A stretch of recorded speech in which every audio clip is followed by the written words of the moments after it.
Assalamu alaikum. N'hésite pas à liker cette vidéo et de vous abonner pour aider cette chaîne à partager la voie de la vérité. Merci.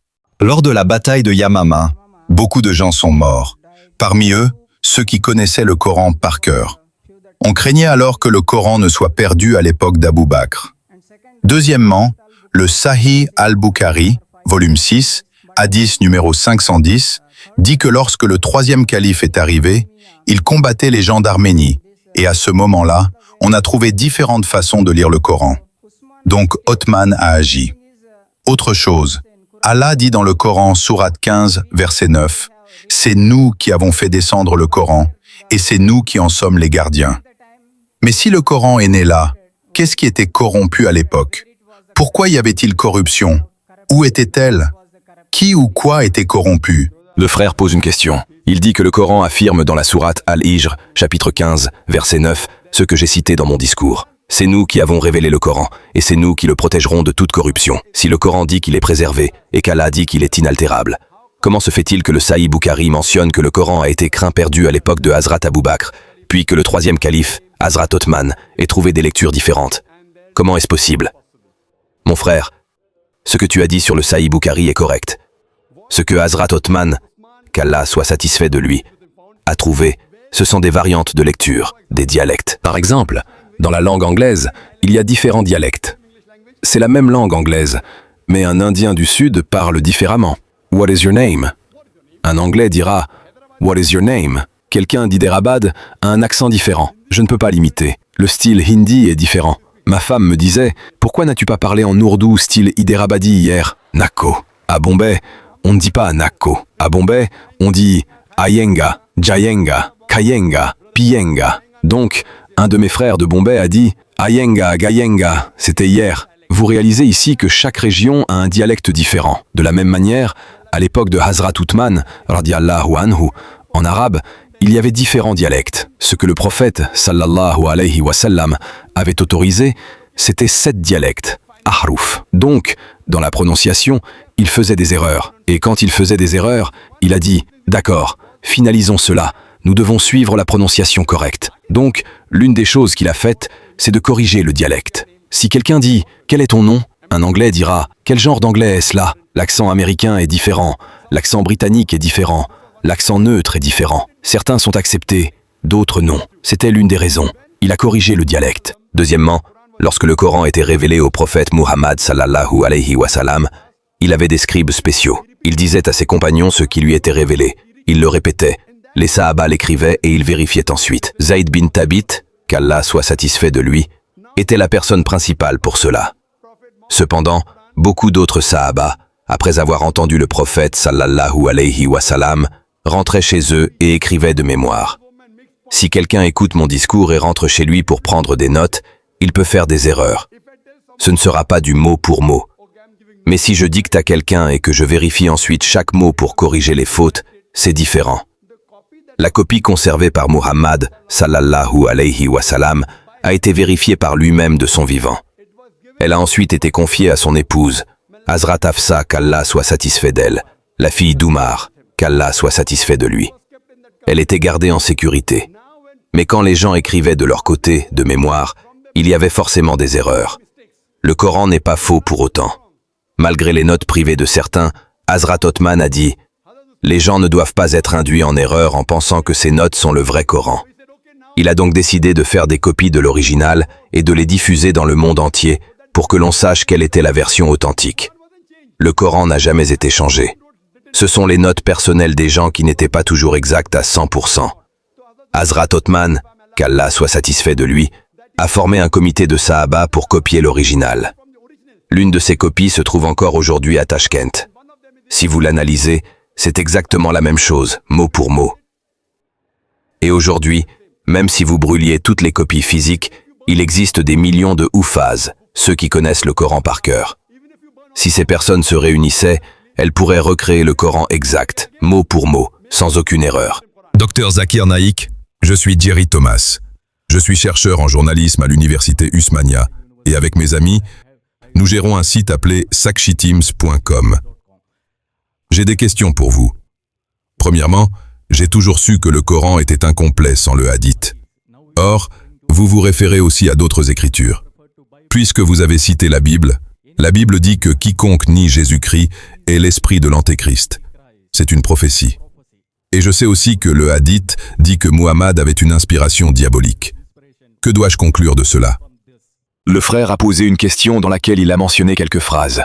Il a dit qu'il sait que le Coran est incomplet sans les hadiths.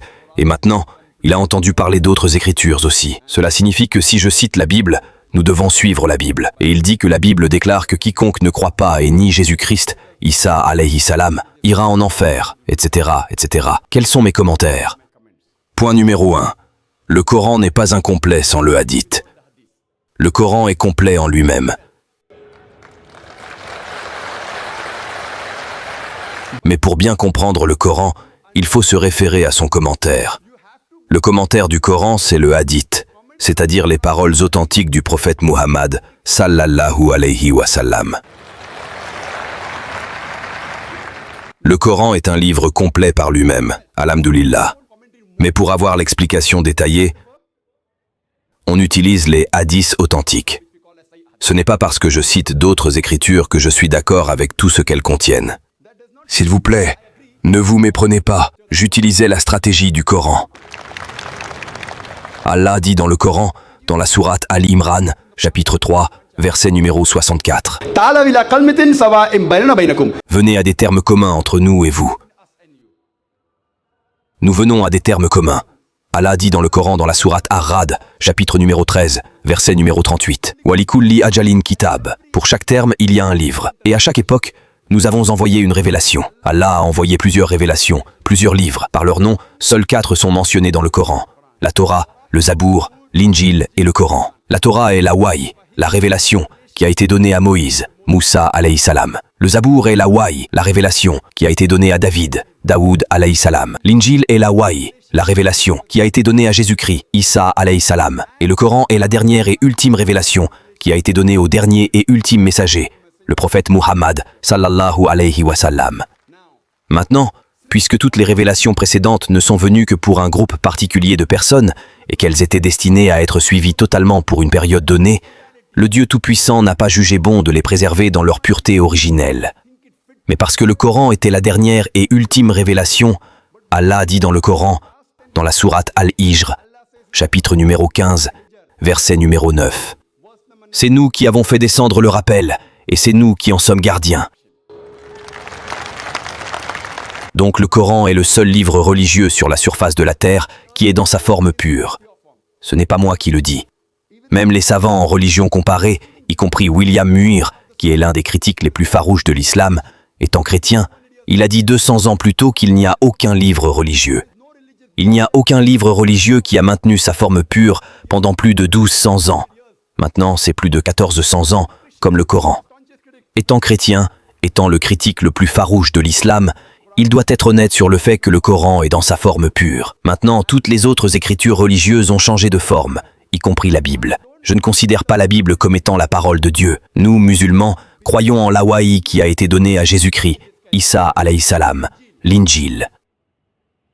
Mais la Bible actuelle que nous avons, mon frère, cette Bible, c'est un mélange. Elle peut contenir des paroles de Dieu qui correspondent au Coran. Je n'ai aucun problème à accepter cela comme étant la parole de Dieu. Elle contient aussi les paroles des prophètes. Elle contient la parole d'historiens. Je suis désolé de le dire, elle contient même de la pornographie. Je ne peux pas la citer ici. Je ne peux pas. Elle contient même des centaines de contradictions, d'erreurs scientifiques, d'erreurs mathématiques, que je ne peux pas répéter ici. Mais j'ai eu un débat avec le docteur William Campbell. Il a écrit un livre contre l'islam, Le Coran et la Bible à la lumière de l'histoire et de la science. Et il a dit que le Coran contient 30 erreurs scientifiques. Je suis allé aux États-Unis, il est de Philadelphie, et nous avons eu un débat en l'an 2000, le 1er avril, sur le thème « Le Coran et la Bible à la lumière de la science ». Et j'ai répondu à toutes ces allégations. Et quand j'ai souligné 38 contradictions dans la Bible, il n'a pas pu y répondre. Allah condamne dans le Coran, sourate 2, verset 79,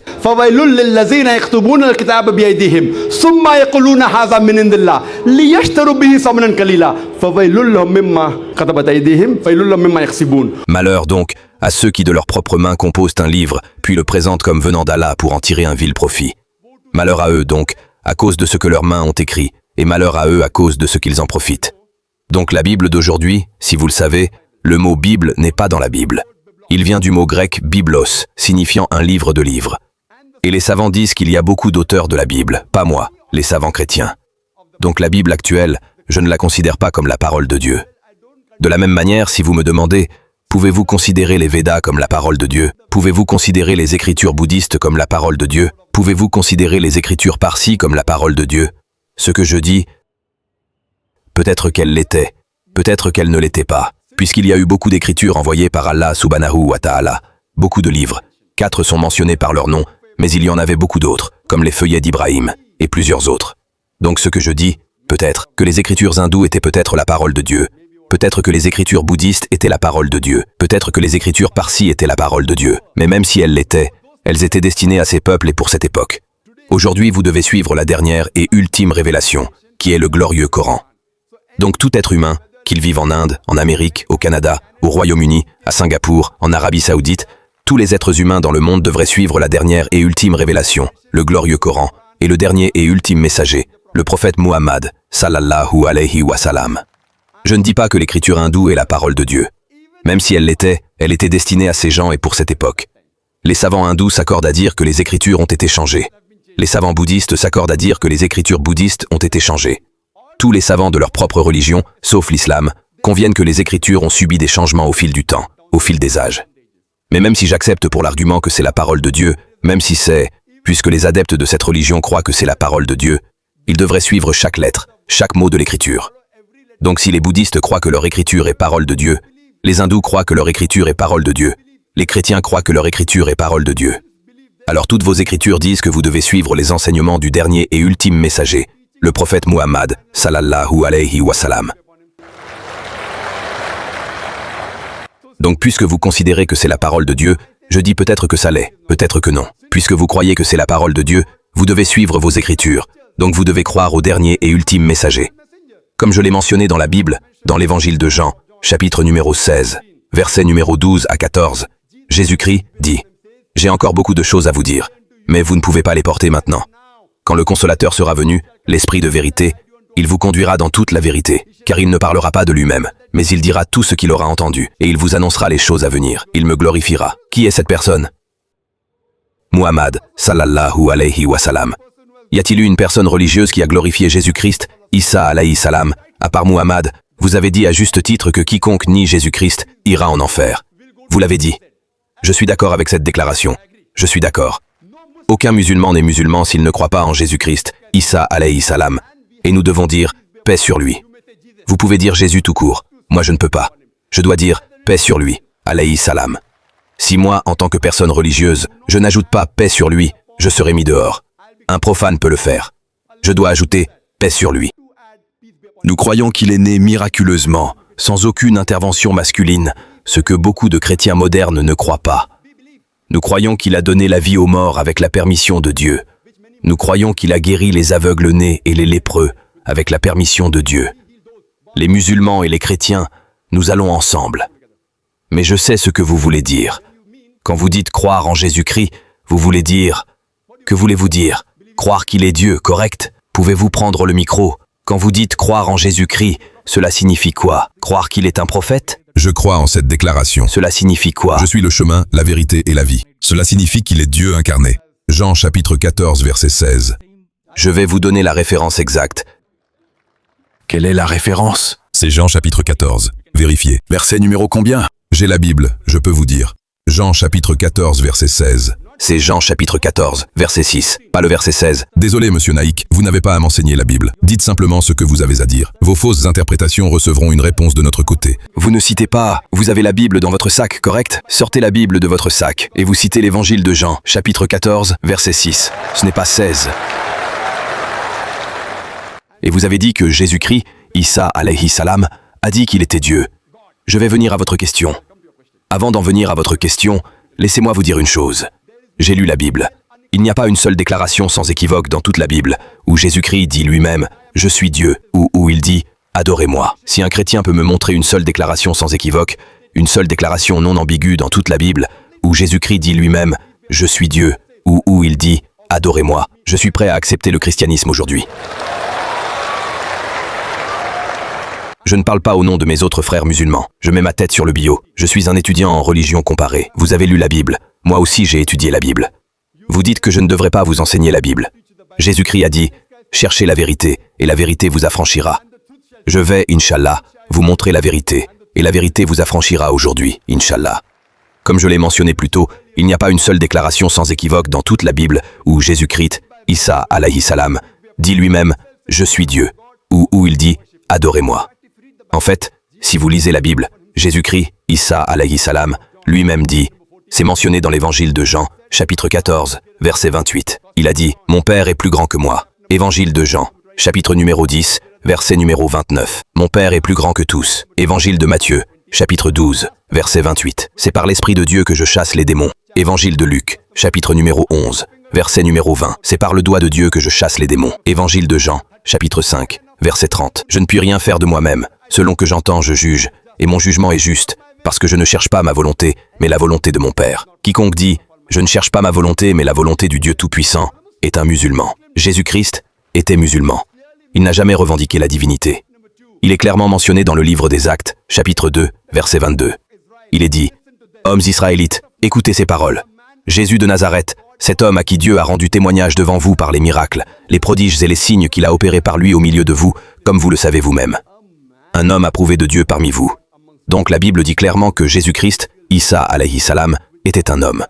Il était l'un des plus puissants messagers de Dieu, mais pas Dieu. Il n'y a pas une seule déclaration sans équivoque dans toute la Bible où Jésus-Christ, Isa alayhi salam, dit lui-même « Je suis Dieu » ou où il dit « Adorez-moi ». Vous avez cité un verset pour prouver votre point de l'évangile de Jean, chapitre 14, verset 6, qui dit « où Jésus-Christ, Isa alayhi salam, dit « Je suis le chemin, la vérité et la vie. Nul ne vient au Père que par moi. » Maintenant, c'est encore une citation hors contexte. Les gens prennent des versets du Coran et les citent hors contexte pour le dénigrer. De la même manière, les missionnaires chrétiens citent la Bible hors contexte. Je veux vous dire une vérité. Vous pouvez ouvrir la Bible si vous doutez de moi. Ouvrez la Bible. Pour le contexte, allez au verset numéro 1. L'évangile de Jean, chapitre 14, verset 1, dit « Pourquoi avez-vous peur ?» Jésus-Christ, Isa alayhi salam, dit « Si vous avez foi en Dieu, ayez foi en moi. Dans la maison de mon Père, il y a plusieurs demeures, et je vais vous y préparer une place. Et quand je m'en irai, je vous le dirai. » Alors Thomas demanda, « Où vas-tu » Il dit, « Ne sais-tu pas où je vais » Il dit, « Non. » Puis il dit, « Montre-nous le chemin où tu vas. » Alors Jésus-Christ, Isa alayhi salam, répond, « Je suis le chemin, la vérité et la vie. » Quand Thomas a demandé à Jésus-Christ, Isa alayhi salam, « Montre-nous le chemin vers Dieu. » Alors Jésus-Christ, Isa alayhi salam, répond, « Je suis le chemin, la vérité et la vie.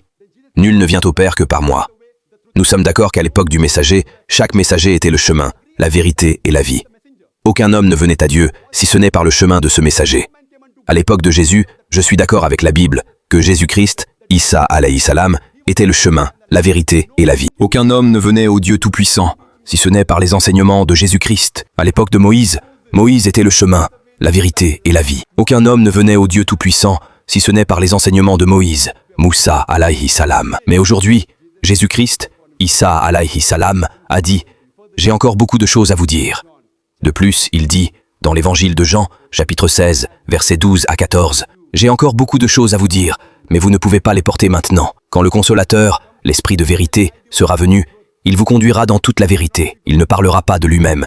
Il dira tout ce qu'il aura entendu. Il vous annoncera les choses à venir. Il me glorifiera. » À notre époque actuelle, le messager, le prophète Muhammad, sallallahu alayhi wa sallam, est le chemin, la vérité et la vie.